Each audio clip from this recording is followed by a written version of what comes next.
이상한 돌잔치에 초청받은 경험이 있습니다.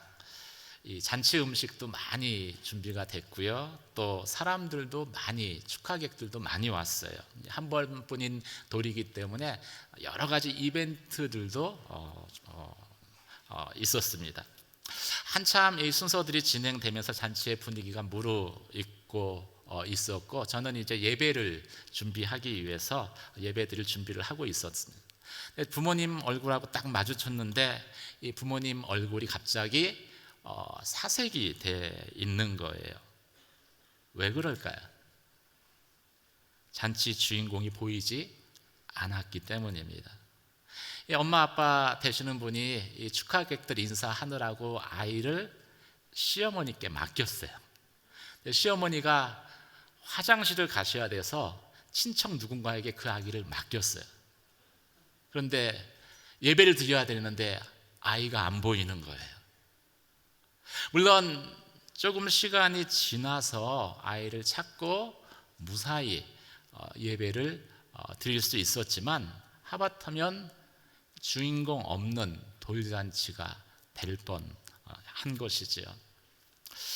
여러분, 주인공 없는 돌잔치라는 말이 무척 이상하게 들릴 겁니다.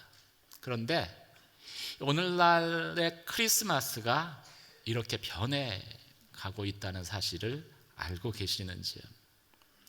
오래전에 영국의 버밍엄시 위원회에서 크리스마스라는 명칭이 기독교의 종교색을 지나치게 나타낸다는 의견서를 제출을 했습니다. 종교의 자유를 침해한다는 것이죠. 그래서 이름을 바꾸도록, 그리고 그 이름을 윈터볼로 하면 좋겠다라는 제안서를 냈습니다. 윈터볼이라는 것은 윈터, 겨울이고, 그다음에 그 페스티벌, 겨울 축제라는 의미인 것이죠.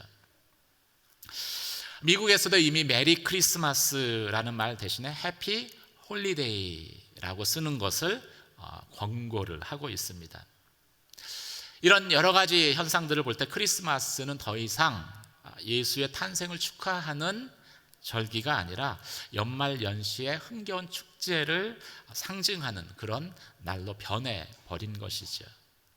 오늘날 사람들은 성탄의 진정한 주인에 대해서 관심 갖지 않습니다. 주인공이 있든지 없든지 상관하지 않고 선물을 주고받는 이 성찬의 분위기에만 관심을 갖고 있죠. 오늘 본문의 말씀을 통해서 2000년 전 예수의 탄생을 맞이했었던 그 사람들의 모습을 통해서 우리 가운데 놓치고 있는 성탄의 의미는 무엇인지, 우린 성탄을 어떻게 보내야 하는지를 함께 말씀을 통해서 살펴보기를 원합니다. 먼저 1절, 2절 말씀을 함께 읽도록 하겠습니다. 1절, 2절 함께 읽겠습니다. 시작. 헤롯 왕 때에 유대의 베들레헴에서 예수께서 태어나시자 동방에서 박사들이 예루살렘에 찾아와 물었습니다. 유대 사람의 왕으로 나신 분이 어디 계십니까? 우리는 동방에서 예수의 별을 보고 경배 드리려고 왔습니다. 동방 박사는 별을 보고 예수를 찾아 그에게 경배 드리려고 왔습니다. 이것이 어쩌면 성탄의 첫 시작이라고 말할 수 있겠죠. 동방 박사들은 누구입니까? 역사가들의 기록에 의하면 이 동방 박사들은 동쪽 지역, 즉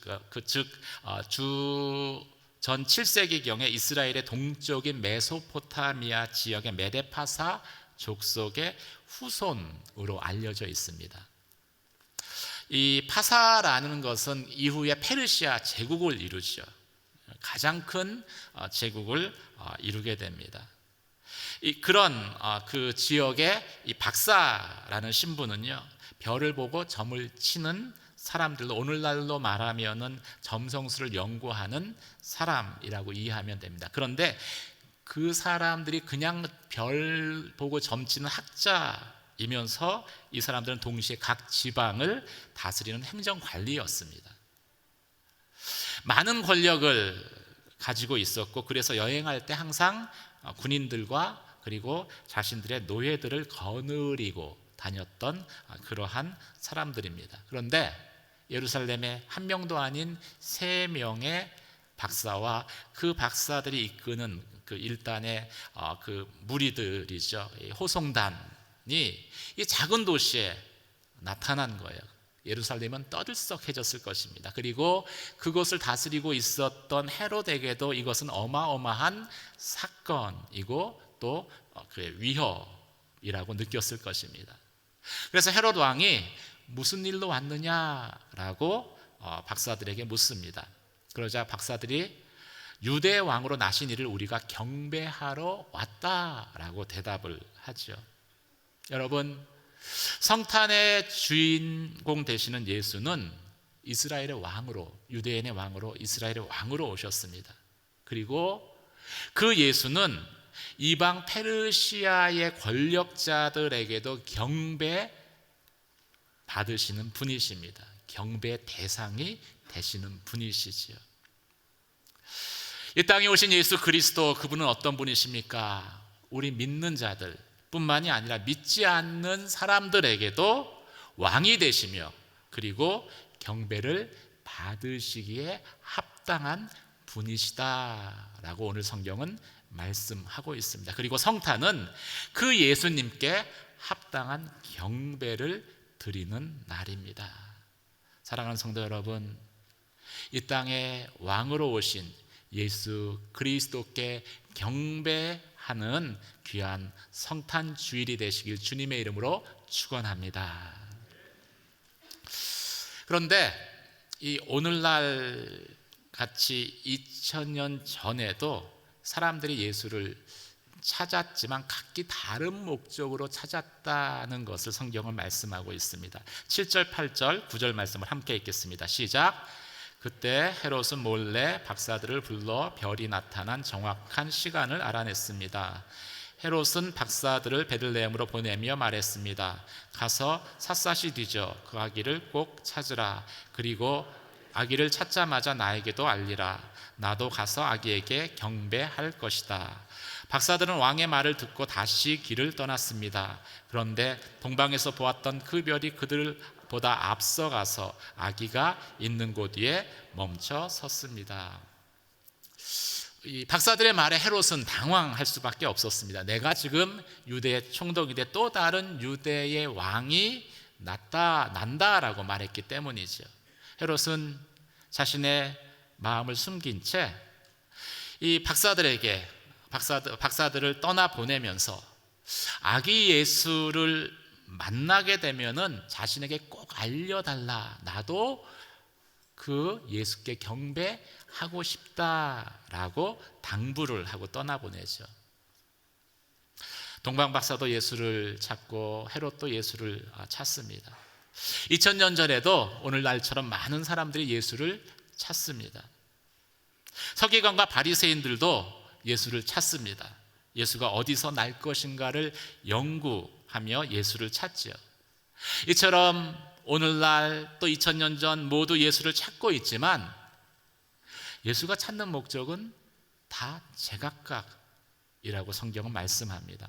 헤롯은 자신의 왕좌를 지키기 위해서 아기 예수를 죽이기 위해서 예수를 찾고 있는 것입니다. 바리새인과 서기관들은 헤롯이 명령했기 때문에 그 명령에 따르기 위해서 예수를 찾고 있었습니다.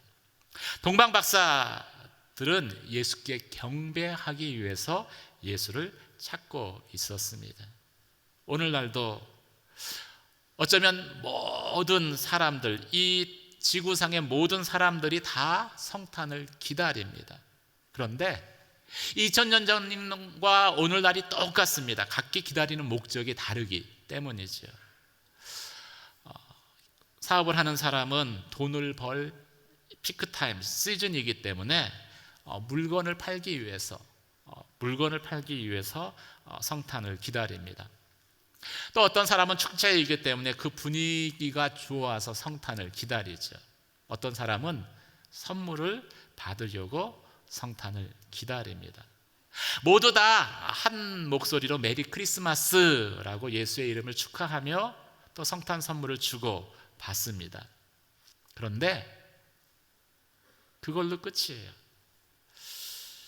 하나님이 인류에게 주신 가장 큰 선물인, 어쩌면 이 크리스마스의 가장 큰 진짜 선물이신 예수를 만나지 못한 채 작은 선물들만 주고 받는 것으로 끝나는 경우가 너무나 많다라는 것이지요. 사랑하는 성도 여러분, 성탄의 가장 큰 선물은 무엇일까요? 우리가 주고받는 작은 선물이 아니라 하나님이 우리에게 주신 성탄의 가장 큰 선물은 바로 예수 그리스도이십니다. 그리고 성탄절은 바로 그 예수 그리스도를 기뻐하고 기뻐하는 날인 것이죠.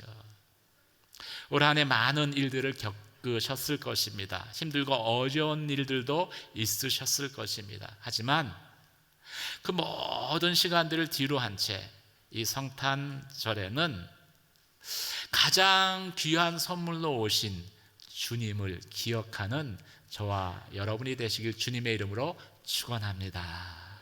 그리고 성탄절에는 반드시 이 고백을 드려야 돼요. 예수님이 내게 가장 귀한 선물이십니다. 한번 옆에 분에게 이렇게 고백해 보시죠. 예수님이 나에게 가장 귀한 선물입니다.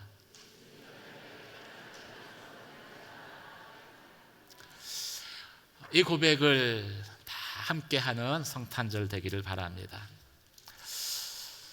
우리가 이 예수님, 가장 귀한 선물 되신 예수님을 생각할 때 우리의 마음은 기쁩니다. 그리고 기쁨은 반드시 표현되어져야 하지요. 그래서 성탄절에는 그 기쁨을 표현해야 하는 것입니다. 동방 박사들도 예수의 별을 보고서 뛸 듯이 기뻐했습니다. 10절에서 12절까지 말씀 함께 읽도록 하겠습니다. 함께 읽겠습니다. 시작. 박사들은 별을 보고 뛸 듯이 기뻤습니다. 집으로 들어가 보니 아기가 그 어머니 마리아와 함께 있었습니다. 그들은 엎드려 아기에게 경배하고 보물 함을 열어 황금과 유향과 몰약을 예물로 드렸습니다. 그리고 그들은 꿈속에서 헤로데에게 돌아가지 말라는 지시를 받고 다른 길을 통해 자기 나라로 돌아갔습니다. 이 당시에는 어떤 예물을 드리느냐가 그 사람의 신분을 나타내 주는 것이었습니다. 동방박사는 예수께 경배하면서 그들의 보배 함을 열어 황금, 유향, 몰약을 예물로 드리죠. 황금, 첫 번째 예물은 옛날부터 임금에게 드리는 예물입니다. 황금은 가장 고귀한 것으로 이 황금을 드렸다라는 것은 예수 그리스도가 왕 되심을, 그리고 고귀한 존재인 것을 나타내 주는 것이지요. 예수님은 이 땅에 왕으로 오셨습니다. 존귀한 자로 오셨습니다. 두 번째 동방박사가 드린 예물은 유황이었습니다. 유황이란 유황나무에서 나는 희고 향기로운 진액입니다. 근데 이 유황은 주로 사제, 제사장들을 기름 부어 세울 때 사용되었습니다. 이 유황을 아기 예수께 예물로 드렸다라는 것은 그래서 예수가 우리의 죄를 대속하시기 위해서 오신 제사장, 대제사장 되심을 나타내 주는 것입니다. 또 동방박사들은 아기 예수께 몰약을 예물로 드립니다. 몰약은 값비싼 향수입니다. 그런데 아기 예수께 드리기에는 적합한 예물은 아니에요. 왜냐하면 몰약은 주로 죽은 사람, 시체죠. 죽은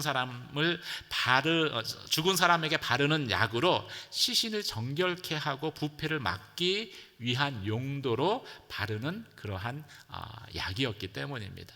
그런데 아기 예수께 그 몰약을 드린 거예요. 이것은 예수 그리스도께서 내 죄를 위해서 죽으실 것을 나타내는 것입니다. 여러분, 태어나지 얼마 안 되는 그 아기에게 시신을 수습할 때 바르는 몰약을 예물로 드리는 것은, 그것은 아주 특별한 사건인 것이지요. 동방박사들이 어떻게 이런 예물의 리스트를 작성했는지에 대해서 성경에는 기록하고 있지 않습니다. 별을 보고 점을 쳐서 안 것인지, 아니면 꿈에 천사가 나타나 말해 준 것인지, 아니면 그냥 그 당시에 관습에 따라서 가장 귀한 것들, 구할 수 있는 귀한 것들을 모아서 드렸는데 그것이 황금과 유향과 몰약이었는지 저희는 알 수 없습니다. 동방박사가 예물을 드리면서도 왜 이 예물을 드려야 하는지 알지 못한 채 예물을 드렸을 것입니다. 그럼에도 불구하고 이 예물을 드리면서 동방박사들은 그 예수를 만날 것에 대해서, 아기 예수를 만날 것에 대해서 뛸 듯이 기뻐합니다. 뛸 듯이 기뻐해요. 이 예물을 받으실 분이 어떤 분인지 정확하게 모르는 상태에서도 그 만난다는 사실만으로 인해서 뛸 듯이 기뻐합니다. 우리는 그런데 왜 이 예물을 드렸는지에 대해서 너무나 잘 알고 있습니다. 예수 그리스도가 세상의 왕으로 오셨고, 예수 그리스도가 나의 죄를 사하기 위해서 대속제사를 드릴 제사장으로 오셨고, 또 우리를 위해서 십자가에 죽으실 그 일을 이루기 위해서 오셨다라는 것을 우리는 너무나 잘 알고 있습니다. 그런데 그 사실을 알므로 인해서 더 하나님 앞에 기뻐하고 경배를 해야 되는데, 어쩌면 우리의 오늘날의 경배는 그 사실을 정확히 알지도 못한 채 뛸 듯이 기뻐했었던 동방 박사들보다도 못한 모습으로 예수님께 경배하고 있지는 않는지요. 오늘 성경 말씀은 기뻐하고 크게 기뻐하더라, 뛸 듯이 기뻐했다는 것을 개정개혁에서는 기뻐하고 크게 기뻐한다라고 표현을 하고 있습니다. 이 땅의 왕으로, 제사장으로, 또 나를 위해 십자가에 죽기에 오신 예수 그리스도, 그분 앞에 우리는 기뻐하고 크게 기뻐하고 더 크게 기뻐하는 것이 우리가 그 주님께 드리는, 성탄절에 드리는 합당한 경배의 모습인 것입니다. 어쩌면 우리는 성탄의 주인은 알고 있습니다. 예수님이 성탄절의 주일이지라는 건 알고 있습니다. 그런데 주인은 알고 있는데 이 동방박사들이 그 예수를 정확히 알지도 못하는 가운데 드렸던 그 예수께 드렸던 그 경배, 기뻐하고 기뻐하는 그 기쁨의 태도, 경배의 태도는 오늘날 놓치고 있는 것은 아닌지, 오늘 성탄절을 맞아서 다시 한번 그 주님 앞에 기쁨으로, 또 감사로, 또 영광으로 주님 앞에 나아가며 주님 앞에 예배하는 저와 여러분이 되시길 주님의 이름으로 축원합니다. 나는 기뻐 뛰기에는 좀 힘들어요. 허리도 아프고 이제 나이도 많고. 걱정하지 마십시오. 여러분이 마음만 있으면은요, 예배 끝난 다음에 다음 순서에서 저희 차세대가 여러분을 대신해서 뛰고 찬양할 것입니다. 그때 함께 응원해주고 찬양하는 그것이 이 성탄절을, 또 이 땅의 주인공으로 오신 예수 그리스도를 향해서 우리가 기뻐하고 크게 기뻐하는 예배의 모습일 것입니다. 그런 성탄절이 되시기를, 또 성탄의 기쁨을 저희가 마음껏 표현하고 또 그 기쁨을 전하는 저와 여러분 되시길 주님의 이름으로 축원합니다. 기도하겠습니다. 뛸 듯이 기뻐했었던 동방 박사처럼 하나님, 성탄절의 주인공 대신 나에게 가장 큰 선물로 이 땅에 오신 예수 그리스도로 인해서 저희가 기뻐하며 크게 기뻐하는 성탄 주일 되게 하여 주시옵소서. 그리고 그 기쁨을 주님을 알지 못하는, 성탄의 주인을 알지 못하는 사람에게도 전하는 통로 되게 하여 주시옵소서. 예수님 이름으로 기도드립니다. 아멘.